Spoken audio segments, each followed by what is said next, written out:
about all things dating, marriage, and femininity.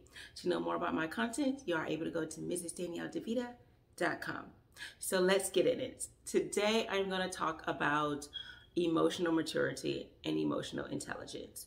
I talked a little bit about it previously on other videos that I've done, but I wanted to talk a little bit more about it in regards to being a man's piece. So I spoke about how a few women say, I want to be a man's piece, I can be his piece, I want to bring him peace. But you have to understand, to be someone's piece is more than just not being a violent person or just a hostile personality.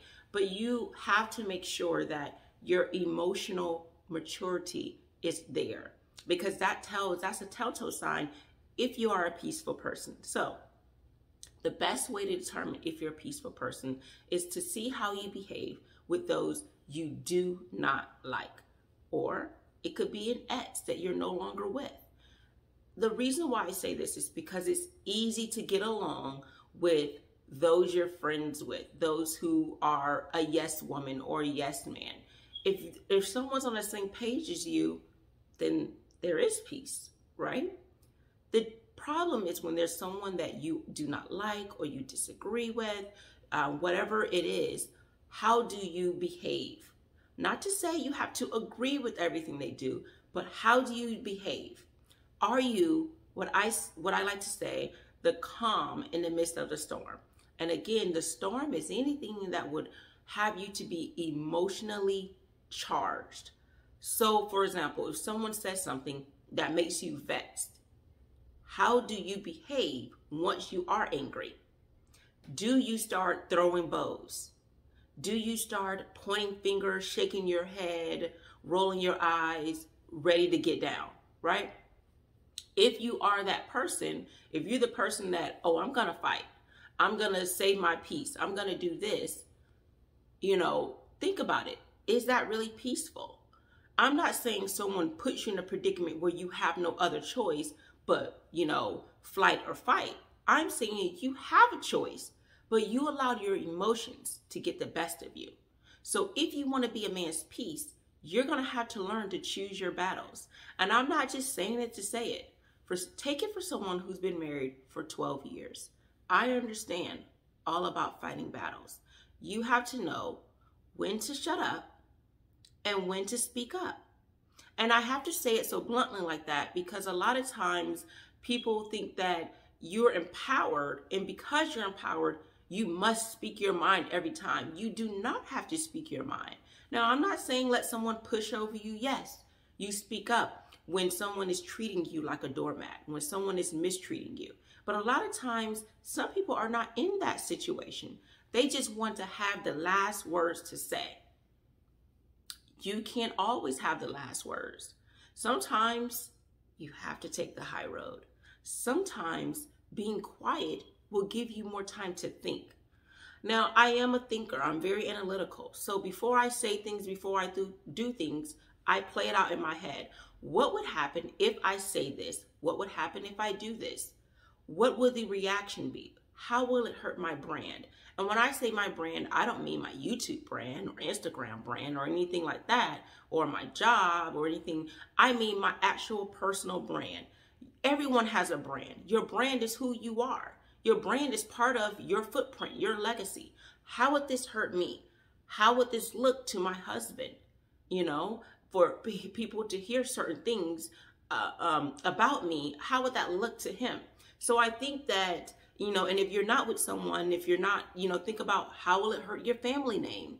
I think that a lot of people are selfish sometimes, so they only think about themselves, but you have to understand who else is involved in this situation.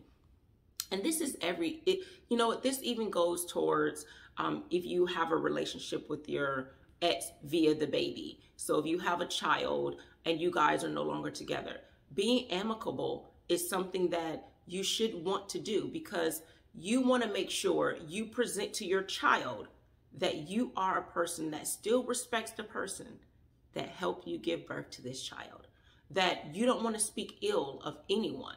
You don't want to speak ill of your ex. You do not want your child to see something negative. Also, this goes to if you don't have a child, the new person that you're with, you don't want to speak ill about the previous person that you were with, because it's not a good look. It's almost like gossiping a little bit. So you don't want to speak bad about the person. And actually, you don't want to, I would go as far as saying, if you have to speak so badly about them, it begs the question, why were you with them? Or if you didn't find out until later, why were you with them for so long, even after knowing those things? A lot of times people say hindsight 2020, but it's really not hindsight 2020, because once you found out, you continued on to with the relationship. Again, all I'm saying is, I'm not saying you have to still be in love with the person. I'm saying whoever you're dealing with, whether it's a relationship, whether it's a friendship, whether it's a past, job, let's just at least be amicable, respectful. I understand we're going to get beside ourselves. We're human. So everything's not going to be perfect about us. I've even made mistakes. But what I'm saying is getting to the point where you can speak your mind when you need to and close your mouth when it's best. Because a lot of times closing your mouth gives you time to think. It gives you time to process what's happened, and then you can make the proper decision on how you're going to act. This is in everything in life. So being a peaceful person is not something that you should want to do only in a romantic relationship. You should want to have peace with your children. It should not always be this with you and your son and your daughter, or like this with you and your sister and brother.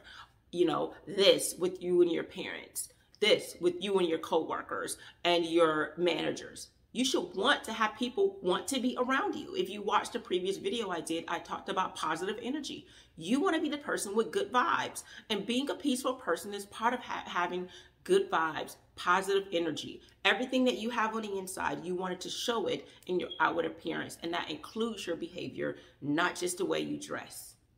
So that is all I have for you. Hopefully that you'll be a peaceful person after today and in your comments. Again, I'm Danielle DeVita. Take care. Brave alone, forgotten like the ones before us. Why you gotta waste your